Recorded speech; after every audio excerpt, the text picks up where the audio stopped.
Hello students, good morning. Today we'll have the last topics of the chapter 2 of macroeconomics. The first and foremost topic that we are going to discuss is gross investment, net investment and depreciation. अच्छा, सबसे पहले investment या फिर capital formation क्या होता है? तो investment और कैपिटल फॉर्मेशन मतलब क्या कि जो ऑलरेडी स्टॉक है इकोनॉमी का, जो कैपिटल स्टॉक है इकोनॉमी का, उसके अंदर कुछ भी एडिशन जो किया जाता है वो हो जाता है इन्वेस्टमेंट या फिर कैपिटल फॉर्मेशन। ठीक है, जैसे अगर आपने कोई बिल्डिंग बना ली या आपने नई मशीन्स खरीद ली या तो फिर आपने और गुड्स प्रोड्यूस किए, तो जो भी एडिशन टू एग्जिस्टिंग स्टॉक होता है वो हो जाता है इन्वेस्टमेंट और कैपिटल फॉर्मेशन। ठीक है, अब यहाँ पर ग्रॉस इन्वेस्टमेंट क्या होता है? तो ग्रॉस इन्वेस्टमेंट मतलब कि हमारा जो टोटल एडिशन होता है, जो इकोनॉमी का जो कैपिटल स्टॉक होता है, जो कैपिटल स्टॉक ऑफ इकोनॉमी होता है, उसके अंदर जो एडिशनल आप एडिशन स्टॉक ऐड करते हो एक पीरियड ऑफ टाइम में, तो कैपिटल स्टॉक कंसिस्ट करता है। जैसे आपने कुछ फिक्स्ड एसेट्स खरीदे या तो फिर आपका कोई स्टॉक है जो आपका अभी तक बिका नहीं है, तो ये सब मिलकर बन जाता है कैपिटल स्टॉक। ठीक है, इसीलिए ग्रॉस इन्वेस्टमेंट जो है वो एक्सपेंडिचर है जो आप फिक्स्ड एसेट पे करते हो और अनसोल्ड स्टॉक के ऊपर करते हो। ठीक है, वापस से मैं समझाती हूँ। जो भी आप एडिशन करते हो आपके स्टॉक में, ठीक है, उसे हम बोलते हैं ग्रॉस इन्वेस्टमेंट। या तो फिर फिक्स्ड एसेट हो सकते हैं या तो फिर अनसोल्ड स्टॉक, दोनों ही इंक्लूड होते हैं आपके gross investment, fixed asset as well as unsold stock. यहाँ पे हाउएवर ग्रॉस, पहले मैं रीड कर लेती हूँ आप लोग के लिए। इन्वेस्टमेंट और capital formation refer to the addition to the capital stock of an economy. जो भी इन्वेस्टमेंट या फिर कैपिटल फॉर्मेशन होता है, इसका मतलब होता है एडिशन टू कैपिटल स्टॉक। जो भी आपका एग्जिस्टिंग कैपिटल स्टॉक होता है उसमें और ऐड किया जा रहा है। जैसे आप बिल्डिंग कंस्ट्रक्ट कर रहे हो, मशीन परचेज कर रहे हो, इन्वेंट्रीज खरीद रहे हो, तो ये सारी चीजें जो है वो सब होता है कैपिटल फॉर्मेशन। इसके अंदर ग्रॉस इन्वेस्टमेंट जो होता है, तो the total addition made to the capital stock of economy. आप जो टोटल एडिशन करते हो, जो टोटल में आप और ऐड करते हो कैपिटल स्टॉक ऑफ इकोनॉमी में एक पीरियड ऑफ टाइम में, मतलब एक फाइनेंशियल ईयर के टाइम पे, एज अ ग्रॉस इन्वेस्टमेंट। ठीक है, कैपिटल स्टॉक में कौन सी चीजें इंक्लूड होती है? फिक्स्ड एसेट इंक्लूड होता है और अनसोल्ड स्टॉक इंक्लूड होता है। आई रिपीट, ग्रॉस इन्वेस्टमेंट में फिक्स्ड एसेट इंक्लूड होते हैं और अनसोल्ड स्टॉक्स। ठीक है, so gross investment is expenditure. तो ग्रॉस इन्वेस्टमेंट क्या होता है? वो खर्चा जो आप फिक्स्ड एसेट पर खरीदने पे करते हो या तो फिर जो अनसोल्ड स्टॉक होता है वो during the accounting year. Basically, gross investment is the expenditure on purchase of fixed asset and unsold stock during the accounting year. समझ में आया? ग्रॉस इन्वेस्टमेंट क्या होता है?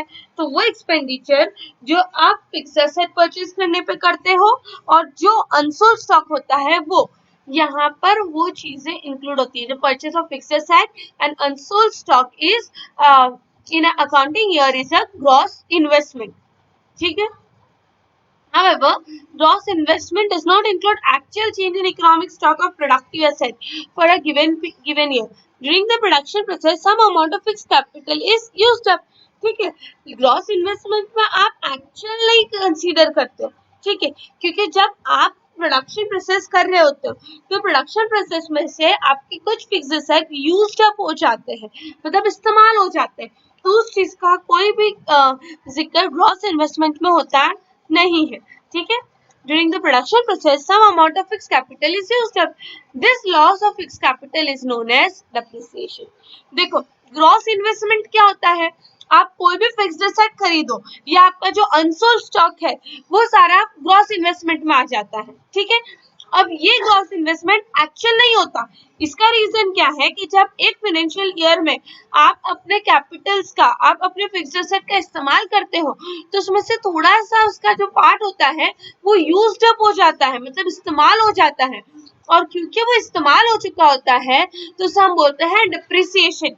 ठीक है, जिसका कोई जिक्र ग्रॉस इन्वेस्टमेंट में नहीं है। क्लियर।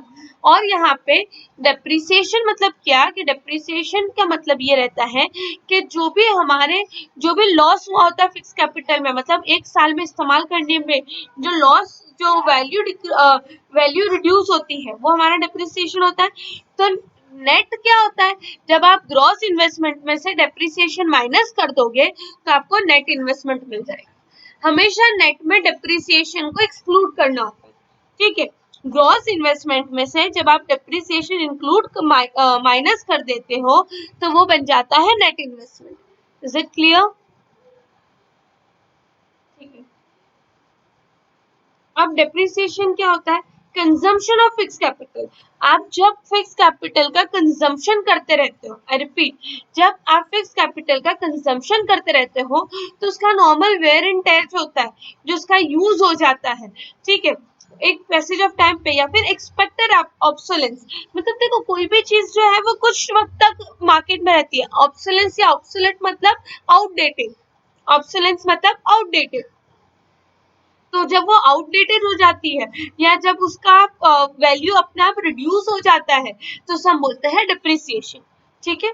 इकोनॉमिक्स पर्सपेक्टिव से जो भी नॉर्मल वेयर एंड टेयर होता है एक पैसेज ऑफ टाइम में, या फिर कोई भी एक्सपेक्टेड ऑब्सोलेंस जो है वो कंसिडर होता है depreciation. Okay, so here it goes, depreciation refers to fall in value of fixed asset due to normal wear and tear। देखो नॉर्मल वेयर एंड टेयर की वजह से या फिर पैसेज ऑफ टाइम, कोई भी चीज अगर कुछ सालों तक, एक साल या 2 साल अगर आप उसको यूज कर रहे हो या आप उसको रखोगे अपने पास तो उसका वैल्यू रिड्यूस हो जाना है, ठीक है। तो या तो पैसेज ऑफ टाइम या तो फिर एक्सपेक्टेड ऑब्सोलेंस मतलब change in technology. The concept of depreciation is very important to differentiate between gross value and net value. आप डिफरेंशिएट करने के लिए ग्रॉस वैल्यू और नेट वैल्यू के बीच में डिफरेंशिएशन करने के लिए डेप्रिसिएशन बहुत इंपॉर्टेंट रोल प्ले करता है, क्योंकि ग्रॉस वैल्यू में से जब आप डेप्रिसिएशन माइनस कर देते हो तो आपको नेट वैल्यू मिलता है। देखो कैपिटल फॉर्मेशन क्या होता है, जब आप कैपिटल में कोई भी चीज इन्वेस्ट करके आप नए असेट्स खरीदते हो, आप उसमें एडिशन करते हो तो वो आपका कैपिटल फॉर्मेशन होता है, ठीक है। Addition to your capital is a capital formation. अब ग्रॉस इन्वेस्टमेंट क्या होता है, जब आप नया फिक्स्ड एसेट खरीदते हो या तो आपका अनसोल्ड स्टॉक होता है, ये दोनों चीज जो है वो आपका ग्रॉस इन्वेस्टमेंट होता है।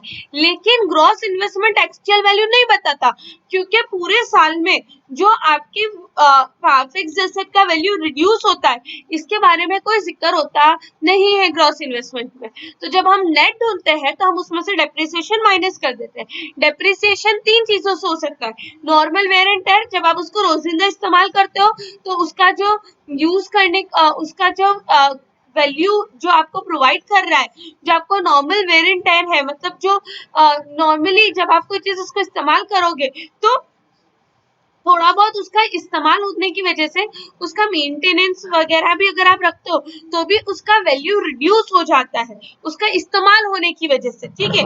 नॉर्मल वेयर एंड टेयर मतलब जब आप यूज कर रहे हो तो कोई भी चीज यूज करने पर आप उसको चाहे कितना भी मेंटेन करो, चाहे आप उसकी कितनी भी सर्विस ले लो, लेकिन उसका जो थोड़ा बहुत वेयर एंड टेयर होने वाला है वो तो होना ही है। तो जो नॉर्मल वेयर एंड टेयर है वो, और फिर पैसेज ऑफ टाइम मतलब एक साल के अगर कोई चीज खरीदी है, जैसे हम मोबाइल फोन ही समझ लो, अगर मोबाइल फोन आपने चाहे हो सकता है फर्स्ट हैंड खरीदा हो और 2 दिन हुए तो भी उसका वैल्यू जो है वो 1,000 या 2,000 या 1,500 रुपए कुछ भी रिड्यूस हो जाएगा। क्यों? क्योंकि एक पैसेज ऑफ टाइम में आपकी चीज की वैल्यू रिड्यूस होती है, या तो फिर एक्सपेक्टेड ऑब्सोलेंस, कोई भी टेक्नोलॉजी जो है या कोई भी चीज है वो हमेशा परमानेंट नहीं रहती, इसके अपडेट आते रहते हैं, तो वो वैसे ही ऑब्सोलेट होनी है। ऑब्सोलेट मतलब आउटडेटेड।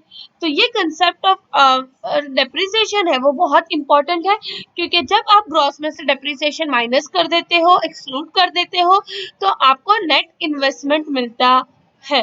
नेट इन्वेस्टमेंट में देखो, याद करो वापस से, लेट्स रिवाइज। ग्रॉस इन्वेस्टमेंट का मतलब क्या होता है, ग्रॉस इन्वेस्टमेंट का मतलब होता है एडिशन टू कैपिटल फॉर्मेशन और अनसोल्ड स्टॉक, ठीक है। ये होता है हमारा ग्रॉस इन्वेस्टमेंट। जबकि डेप्रिसिएशन जो होता है वो आपका नॉर्मल वेरिएंट है, या फिर कोई पैसेज ऑफ टाइम में जो वैल्यू रिड्यूस होता है वो, या फिर एक्सपेक्टेड ऑब्सोलेंस। जब आप ये डेप्रिसिएशन को ग्रॉस इन्वेस्टमेंट में से माइनस कर देते हो तो आपको जो भी मिलता है वो हमारा बन जाता है net investment. I hope it is very much clear students.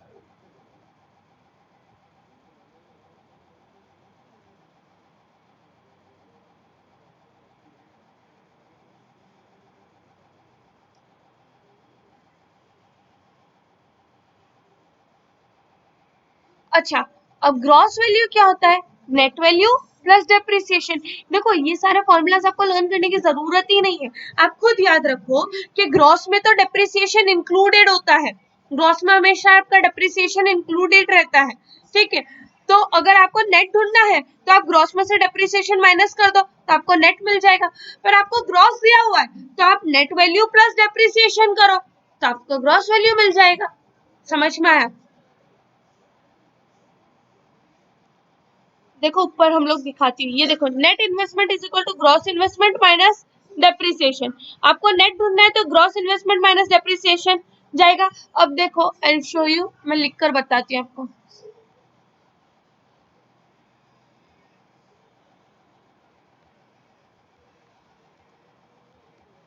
अब देखो ये अगर ग्रॉस इन्वेस्टमेंट हो गया तो gross investment is equal to, जब यहाँ पे ये ग्रॉस इन्वेस्टमेंट है तो आपको क्या करना है, ये इधर आएगा, आपको नेट इन्वेस्टमेंट दिया हुआ है, डिप्रिसिएशन दिया हुआ है, ठीक है। तो जाहिर सी बात है कि नेट इन्वेस्टमेंट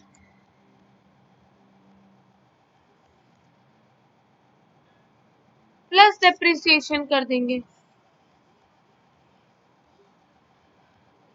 ठीक है। मतलब आपको जब नेट इन्वेस्टमेंट ढूंढना है तो आप क्या करोगे, ग्रॉस इन्वेस्टमेंट माइनस डिप्रिसिएशन। तो जब आपको ग्रॉस इन्वेस्टमेंट ढूंढना है तो नेट इन्वेस्टमेंट प्लस डिप्रिसिएशन, आप एक ही फॉर्मूला से बना सकते हो। और देखो नेट इन्वेस्टमेंट कर रहे हो आप, तो अगर ये यहाँ पर ग्रॉस इन्वेस्टमेंट आपको फाइंड करना है तो डेप्रिसिएशन को नेट इन्वेस्टमेंट के पास ले जाओगे तो डेप्रिसिएशन माइनस में है, तो इधर साइड जब लेफ्ट हैंड साइड हो जाएगा तो एडिशन हो जाएगा। समझ में आया?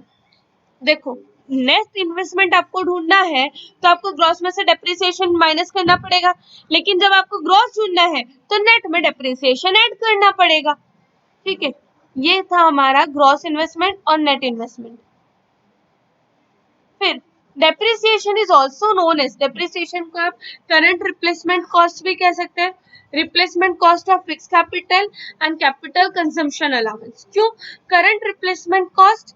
करंट रिप्लेसमेंट कॉस्ट मतलब जब आप कोई भी चीज आप इस्तेमाल कर रहे हो, ठीक है, तो उसका डेप्रिसिएशन में सपोज करो कि आपका ऑलरेडी एग्जिस्टिंग मशीनरी है, तो वो एग्जिस्टिंग मशीनरी भी खराब हो गई है तो आप उसको रिप्लेस करोगे, मतलब नया मशीनरी खरीदोगे, तो करंट रिप्लेसमेंट कॉस्ट। दूसरा replacement cost of fix capital, आप पूरा ही चेंज करके नया कैपिटल खरीद लो, नए मशीन खरीद लो। और कैपिटल कंजम्पशन अलाउंस, मतलब जो कैपिटल का कंजम्पशन मतलब कंज्यूम करने का जो अलाउंस है वो। तो डेप्रिसिएशन को तीन नाम से इसीलिए बुलाया जाता है, एक होता है करंट रिप्लेसमेंट कॉस्ट, दूसरा होता है replacement cost of fix capital, और तीसरा होता है कैपिटल कंजम्पशन अलाउंस। अब डेप्रिसिएशन ऑफ एसेट किस मेनली तीन चीजों की वजह से होता है, एक होता है नॉर्मल वेयर एंड टाइम, दूसरा होता है पैसेज ऑफ टाइम, और तीसरा होता है एक्सपेक्टेड ऑब्सोलेंस, ठीक है। अब normal wear and time, normal wear and tear में continuous use of fixed asset in producing process decrease their productive capacity and value। मैं आपको ये पहले से ही समझा चुकी हूँ कि किसी भी चीज को जब आप इस्तेमाल करते हो तो नॉर्मली जो थोड़ा बहुत रिड्यूस हो रहा है वैल्यू, वो रिड्यूस होगा ही चाहे आप कुछ भी कर लो, ठीक है। तो continuous use of fixed asset की वजह से आपके प्रोडक्शन प्रोसेस है उसके यूटिलाइजेशन की वजह से, उसमें मशीन यूटिलाइज होने की वजह से आपके मशीन का वैल्यू डिक्रीज होता ही है, ठीक है। अब दूसरा रहता है passage of time, value of fixed asset also decrease with the passage of time. Even if they are not being put to use in the business. अगर आप बिजनेस में इस्तेमाल ना भी करो तो भी अगर आपने उसको खरीद लिया है तो उसका रिडक्शन होगा ही, उसका वैल्यू रिड्यूस ही होगा। जैसे आप देख लो, समझो कि बारिश में थोड़ा भीग गया या तो फिर हवा की वजह से थोड़ा बहुत उसको, मतलब बेसिकली अगर चीज सेकेंड हैंड होती है तो आपका वैल्यू रिड्यूस हो ही जाता है। चाहे आप उसको 1 महीना इस्तेमाल करो, 2 महीना इस्तेमाल करो, आप जितने भी वक्त इस्तेमाल करो उसका वैल्यू कम हो जाना है। ठीक है, इवन अगर आपने इस्तेमाल नहीं भी किया और आपने वो चीज खरीद ली है तो भी उसका वैल्यू रिड्यूस हो जाएगा। फिर आता है एक्सपेक्टेड ऑब्सोलेंस। अब एक्सपेक्टेड ऑब्सोलेंस का मतलब होता है outdated. The value of fixed assets also decrease due to expected obsolescence. Loss in value due to change in technology और change in demand of goods and services. या तो technology change हो गई या तो फिर लोगों का डिमांड चेंज हो गया गुड्स एंड सर्विसेज को लेकर, तब भी ये चीज डेप्रिसिएशन लीड करेगा।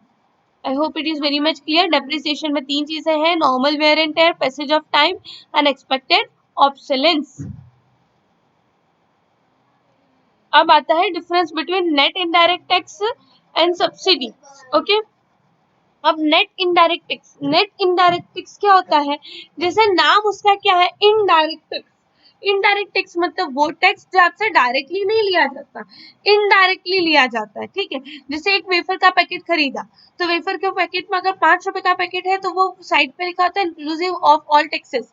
तो आप वो वेफर का पैकेट खरीदते वक्त भी आप टैक्स पे कर रहे हो, समझ में आया? तो वो होता है इनडायरेक्ट टैक्स, जो गवर्नमेंट डायरेक्टली नहीं लेती पर इनडायरेक्टली आप पे कर रहे हो, वो हो जाता है indirect tax. I hope it is very much clear. अब देखो, जैसे यहाँ पर है कि दो चीज होती है, एक होता है फैक्टर कॉस्ट और दूसरा होता है मार्केट प्राइस।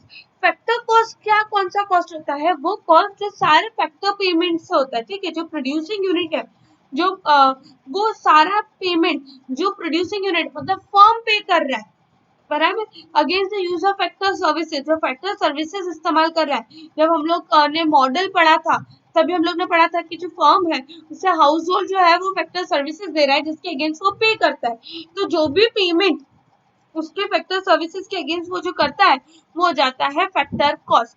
ठीक है, और जो मार्केट प्राइस होता है, मार्केट प्राइस जो है वो प्राइस होता है जिसपे कमोडिटी बेची जाती है और मार्केट में परचेजर उस कमोडिटी को खरीदता है। तो जो खरीदने का जो परचेजिंग है, जो बायर पे करता है, जो कंज्यूमर पे करता है उसके लिए, वो होता है उसका market price.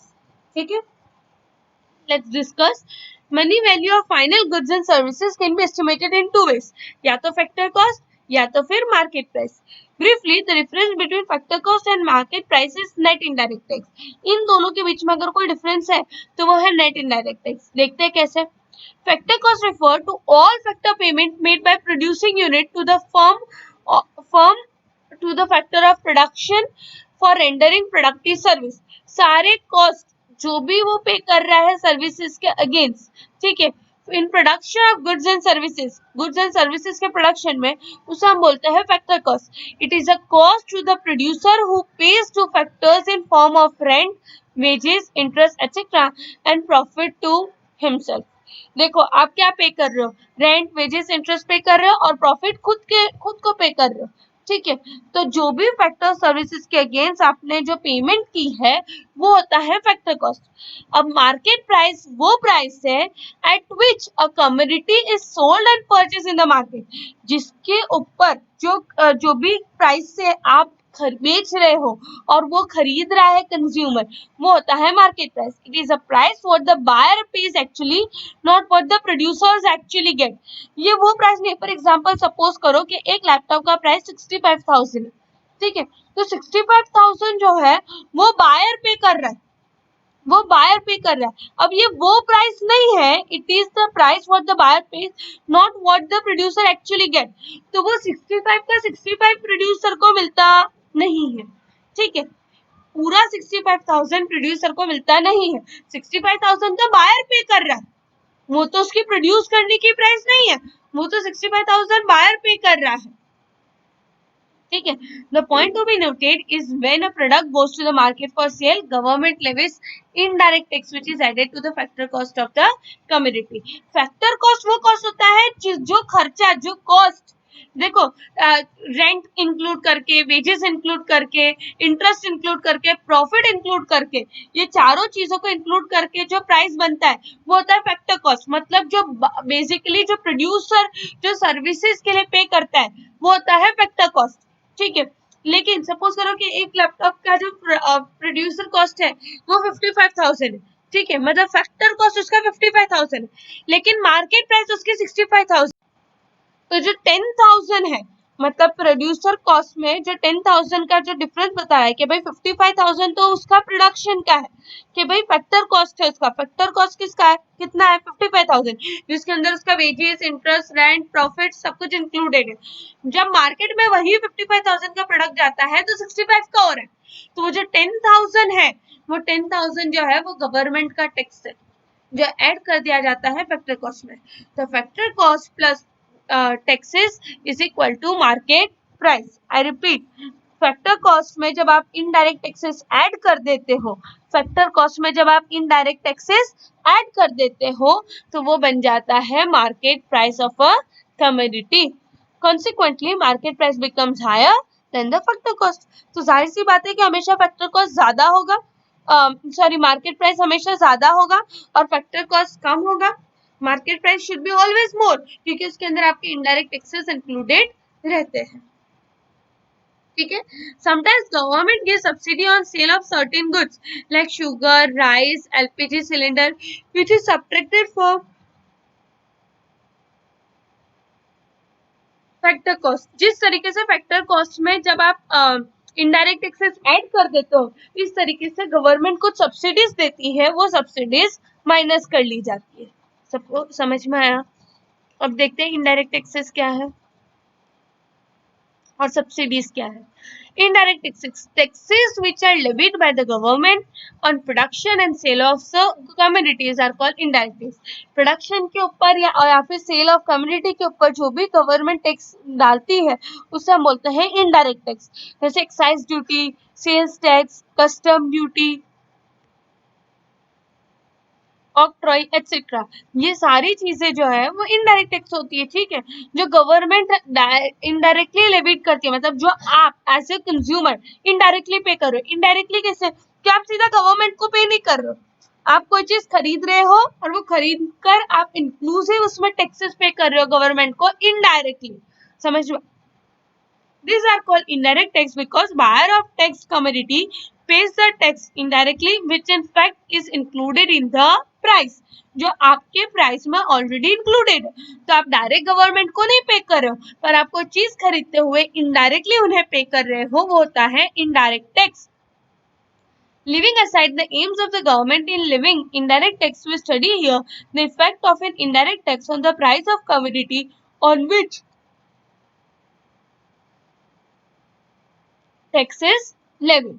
What is effect of indirect tax on the price of commodity which it is levied? The effect of indirect tax is it increase the price of commodity. मैंने आपसे कहा ना, फैक्टर कॉस्ट मतलब क्या होता है, वो cost जो प्रोड्यूसर खर्चा कर रहा है. ठीक है.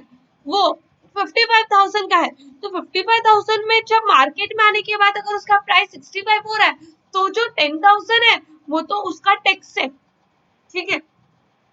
तो जब भी फैक्टर कॉस्ट में इनडायरेक्ट टैक्सेस इंक्लूड होते हैं तो उसका प्राइस इंक्रीज हो जाता है, जो बन जाता है market price.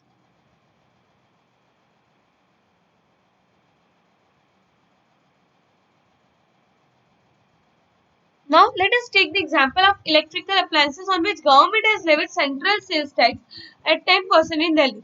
Suppose ceiling fan, तो सीलिंग फैन का प्राइस कितना है 1,000 before laying of sale tax. मतलब वो क्या अपना फैक्टर कॉस्ट 1,000. अब वो बिक रहा है 1100 रुपए में, तो जो 100 रुपए है वो उसका सेल्स टैक्स. समझ में आया? Similarly Maruti Maruti car is 1,84,000 without sales tax. अब इसमें 12% सेल्स टैक्स ऐड कर दिया तो वो बन जाता है 2,06,080. ठीक है. तो 2,06,080 उसका प्राइस होगा। In short indirect on commodity, indirect taxes on commodity increases the prices. इसका मतलब क्या होता है, जब भी इनडायरेक्ट टैक्स कमोडिटी में ऐड होता है तो जो आपके प्रोडक्ट होता है उसकी प्राइसेस बढ़ जाती है। आई रिपीट अगेन, जब भी आपका फैक्टर कॉस्ट में इनडायरेक्ट टैक्सेस ऐड हो जाते हैं तो उसकी प्राइस इंक्रीज हो जाती है। Now, the market price of a commodity which does not include indirect tax is called as factor cost. जो भी indirect tax include नहीं करता या फिर सब्सिडी include नहीं करता वो होता है factor cost. And the price is called factor cost because it is a cost incurred by the enterprise which it pays for the factors of production. इसे फैक्टर कॉस्ट इसीलिए कहते हैं क्योंकि ये वो प्राइस होता है जो प्रोड्यूसर मतलब जो बनाने वाला खुद पे करता है against factors of production.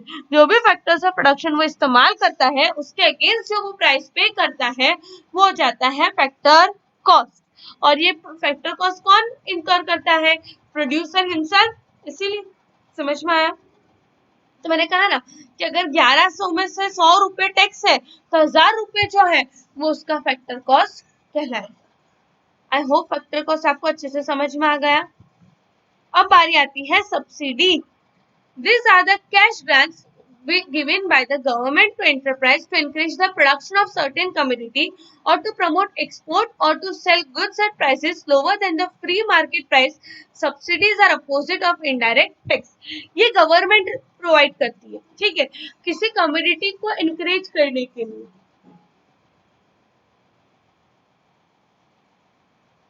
Commodity मतलब गुड्स, ठीक है, तो किसी चीज के कुछ गुड्स के प्रोडक्शन को इंकरेज करने के लिए गवर्नमेंट उस पर सब्सिडीज प्रोवाइड करती है, ठीक है।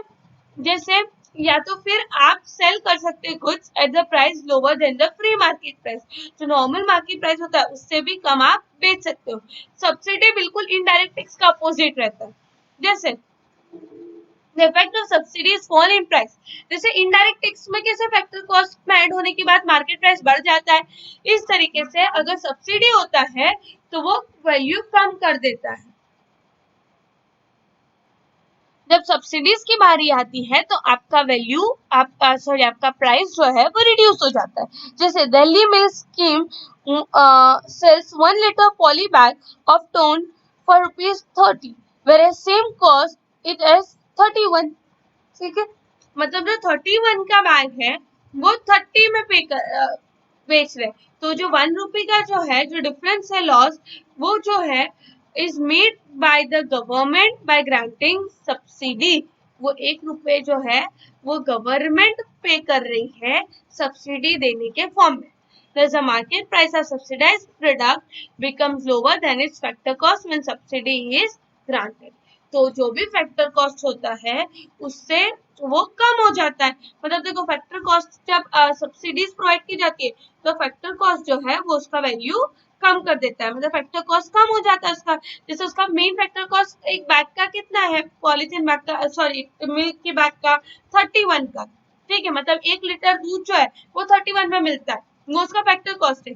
पर क्योंकि गवर्नमेंट उसको ग्रांट दे रही है, उसको सब्सिडी दे रही है, तो वही चीज 30 की हो जाएगी, मतलब आपका फैक्टर कॉस्ट कम हो जाएगा। और देखो इनडायरेक्ट टैक्सेस क्यों बढ़ जाते हैं, क्योंकि उसमें गवर्नमेंट ले रही है, गवर्नमेंट ऐड कर रही है, उसका भाव बढ़ा रही है, तो वो इनडायरेक्ट टैक्स में से फैक्टर कॉस्ट जब ऐड करते हैं तो वैल्यू इंक्रीज हो जाता है, लेकिन सब्सिडी में वैल्यू फैक्टर कॉस्ट से कम हो जाता है। समझ में आया ना? क्या इंपॉर्टेंस है, significance of net indirect tax. Net indirect tax is a difference between, अब नेट क्या होता है, indirect tax between indirect tax and subsidy. To find out market price, indirect taxes are added and subsidies are subtracted from factor cost। को symbolically कैसे बताया जाता है वो आपको जल्दी समझ में आएगा। जब आपको मार्केट प्राइस ढूंढना है तो factor cost plus indirect tax minus subsidies. समझ में आया? देखो इनडायरेक्ट टैक्सेस ऐड होंगे फैक्टर कॉस्ट में और सब्सिडीज माइनस होगी। जब भी आपको मार्केट प्राइस जानना है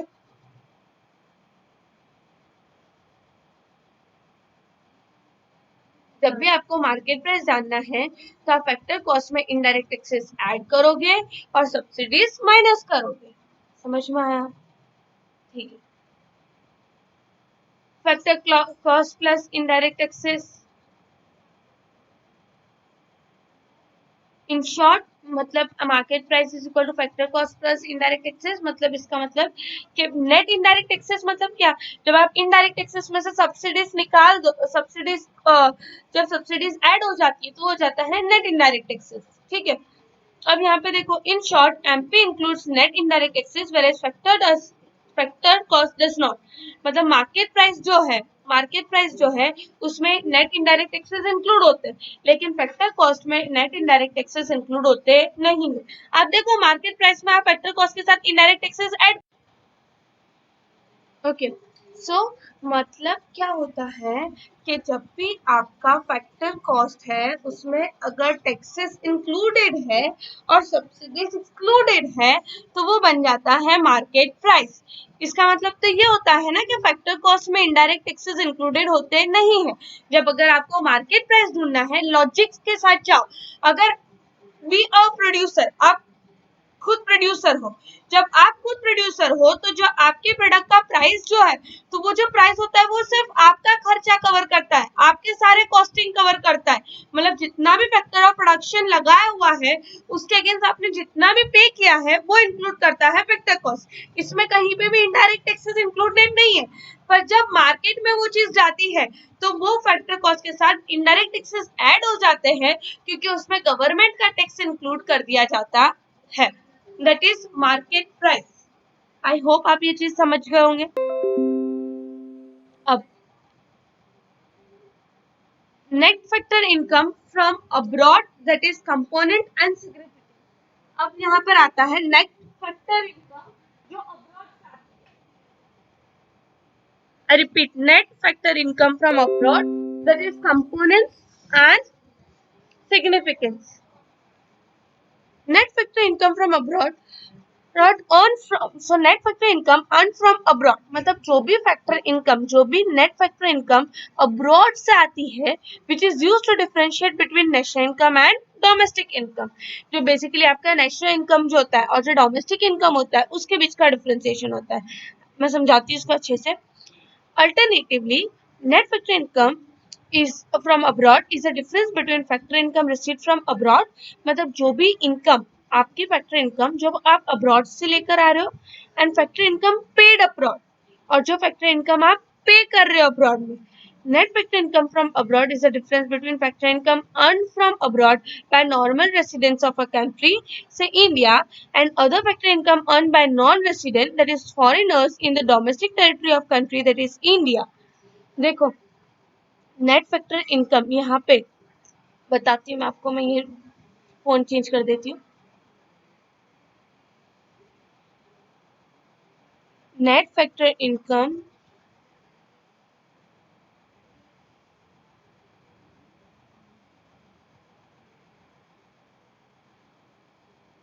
net factor income from abroad जो है वो डिफरेंस होता है factor income on from abroad by normal resident of a country, मतलब जैसे हमारे कोई जैसे अदनान है, तो अदनान जो है वो फॉरेन में रहता है, ठीक है, तो अदनान जो फॉरेन में रह रहा है तो वो जो पैसा कमा रहा है वो इंडिया में भेजेगा, ठीक है, उसकी फैमिली को, तो वो and factor income earned bye non residents in the domestic territory of the country. अब इसी तरीके से कोई फॉरेनर, मतलब सपोज करो कि फैज यूएसए से रहने वाला है पर इंडिया में कमा रहा है वो इनकम, ठीक है, तो जो उसका डिफरेंस होता है, डिफरेंस बिटवीन जो हमारे रेसिडेंट बाहर कमा रहे हैं और जो बाहर के लोग जो नॉन रेसिडेंट है वो हमारे वहां कमा रहे हैं, उसका जो डिफरेंस होता है वो होता है net factor income from abroad. CSO defined it as an income attributable to factor service rendered by normal resident of a country to the rest of the world, less factor income rendered to them by the rest of the world। जैसे यहाँ पे अगर आप नीचे देखो, ये जो symbolically बताया गया है इसमें आपको समझ में आएगा जल्दी। Factor income earn from abroad by residents, मतलब जो अब्रॉड में अपने रेसिडेंट कमा रहे हैं वो, minus factor income earn of non resident in domestic territory, मतलब जो फॉरेनर्स हमारे वहां कमा रहे हैं वो। Net factor of income from abroad क्या इंक्लूड, क्या कैसे आप कैलकुलेट कर सकते हो? जो हमारे रेसिडेंट बाहर कमाते हैं वो, और जो बाहर के रेसिडेंट हमारे वहां कमाते हैं वो माइनस कर देंगे। ठीक है, मतलब जो अदनान कमा रहा है उसमें से फैज की इनकम माइनस कर दोगे तो net factor income from abroad मिल जाएगा। कैसे? जैसे अदनान बाहर है लेकिन है वो इंडियन, अदनान लंदन में बैठा है लेकिन है वो इंडियन, तो वो अपनी कमाई इंडिया में भेज रहा है वो, और फैज जो है वो है यूएसए का पर कमाई इंडिया में रहा है। तो आप अदनान के पैसों में से जब हम फैज के पैसे माइनस कर देंगे तो net factor income from abroad आएगा। The normal resident of country earn factor income not only within the domestic territory of a country but outside is also income from outside can be earned mainly in two ways. देखो जो हमारी domestic territory में जो जो हमारी domestic territory में जो कमा रहे वो तो है ही, पर जो बाहर कमा रहे वो भी हमारा है। जो नॉर्मल रेसिडेंट है हमारी कंट्री के उनकी बात कर रहे हैं, ठीक है। Income from outside can be earn mainly in two way, income from work and income from property and entrepreneur. दो तरीके से कमा सकते हैं, या तो आप बाहर की कंट्री में काम कर रहे हो या तो फिर बाहर की कंट्री में आपका कोई प्रॉपर्टी वगैरह, ठीक है।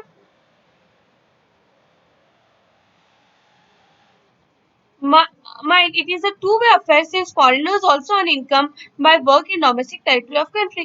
जिस तरीके से हमारे लोग बाहर जाके कमा रहे इस तरीके से फॉरेनर्स भी तो हमारे वहां आके कमाते हैं, ठीक है। तो देखो income from work that is compensation of employees. देखो मैंने बोला दो तरीके से कमाई हो सकती है कि हमारे लोग हमारे रेसिडेंट दो तरीके से कमाई कर सकते हैं, या तो जैसे हमारा जो अदनान है वो दो तरीके से कमा सकता है, या तो वो खुद वहां पे काम कर रहा है तो कंपेंसेशन मिलेगा ऑफ एम्प्लॉइज, या तो फिर उसकी वहां पे कोई प्रॉपर्टी या एंटरप्रेन्योरशिप है जिससे वो रेंट इंटरेस्ट और प्रॉफिट अर्न करे, ठीक है। अब यहाँ पे देखो income from work can be earn by working in domestic territory of other country earning there by wages and salary, ठीक है। For instance in 2018-2009 Indian residents, scientists, engineers, doctors, dancers, masons, carpenter employed abroad on factory income of rupees 10,000 crore, whereas similar payment made to non-resident workers employed in domestic territory of India was to rupees 8,000. So net compensation of employees from abroad to India would be 2,000। मतलब देखो हमारे लोग जो बाहर काम कर रहे थे वो 10,000 थे, हमारे लोग जो बाहर काम कर रहे थे वो 10,000 थे, और जो बाहर के लोग हमारे वहां काम कर रहे थे वो 8,000 थे। तो हमने उसमें से नेट कंपेंसेशन ऑफ एम्प्लॉयज कितना कमाया? 2,000 करोड़। समझ में आया? हमारे एम्प्लॉयज ने कितना कमाया? 10,000 करोड़। उनके एम्प्लॉयज ने इंडिया में कमाया 8,000 करोड़। तो 10,000 करोड़ में से 8,000 करोड़ निकालो तो 2,000 मिलता है, तो वो हमारा नेट कंपेंसेशन ऑफ एम्प्लॉय गिना जाएगा। समझ में आया? इस तरीके से income from property and entrepreneurship. Factory income from abroad is also earned by owning property like buildings, shops, factories, financial assets like bonds and shares in foreign country.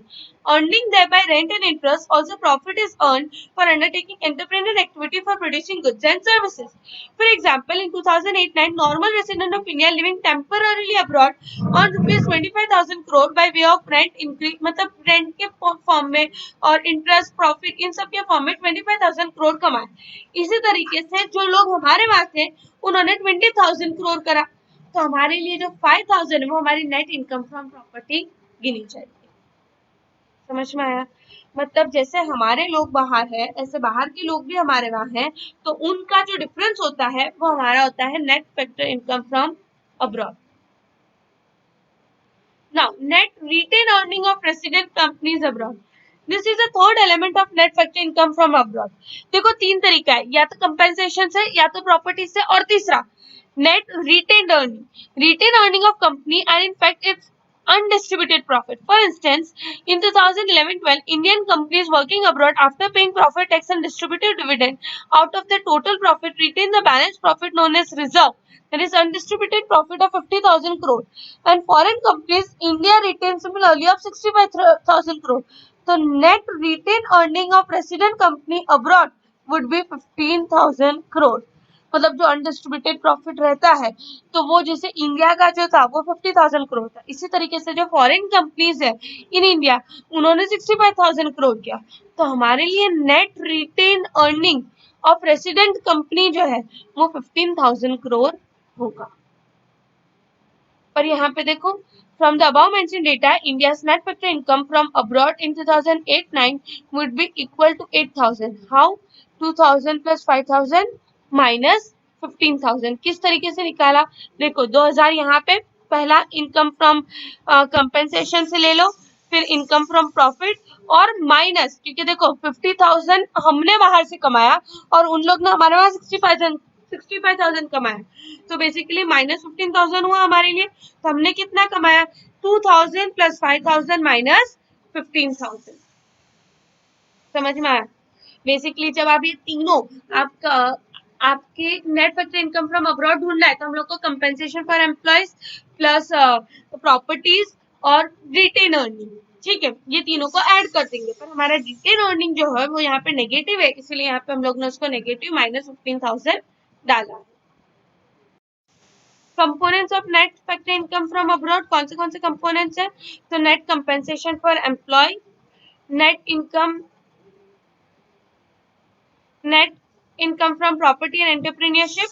So net factor income is equal to net compensation of employees plus net income from abroad and net retain earning. So net factor income अगर आपको याद करना है तो आप क्या करोगे? Formula learn करने की जरूरत ही नहीं है। आपको अगर फैक्टर इनकम जाननी है तो आप क्या करोगे? जो कंपेंसेशन एम्प्लॉयज का मिलता है वो, प्लस जो प्रॉपर्टी होती है वो, और रिटेन अर्निंग, उसमें दोनों किस तरीके से आप कैलकुलेट करते हो? जैसा अगर आपको एम्प्लॉयज का कंपेंसेशन कैलकुलेट करना है तो एम्प्लॉयज का कंपेंसेशन जो आपके लोग बाहर कमा रहे हैं वो, और जो बाहर के लोगों ने आपके वहां जो कमाया है वो, इन दोनों का जो डिफरेंस होता है वो आपका नेट कंपेंसेशन ऑफ एम्प्लॉयज बनता है। ठीक है, तो देखो यहाँ पे national income is equal to domestic income, मतलब जो हमारा ऑलरेडी इनकम है, मतलब हमारी टेरिटरी में जो इनकम अर्न हो रहा है वो, नेट फैक्टर इनकम। आप net factor income from abroad add कर दो, और अगर हम लोग को डोमेस्टिक इनकम जानना है तो आप नेशनल इनकम में से उसे माइनस कर दो तो आपको डोमेस्टिक इनकम मिल जाएगा। I hope the chapter was very much clear. आपको फॉर्मूलाज ऐसे ही लर्न हो जाएंगे अगर आपको कंसेप्ट अच्छे से समझ में आए। Rest, if you have any doubt, we'll discuss in our live interactive session. Thank you so much. Have a good day.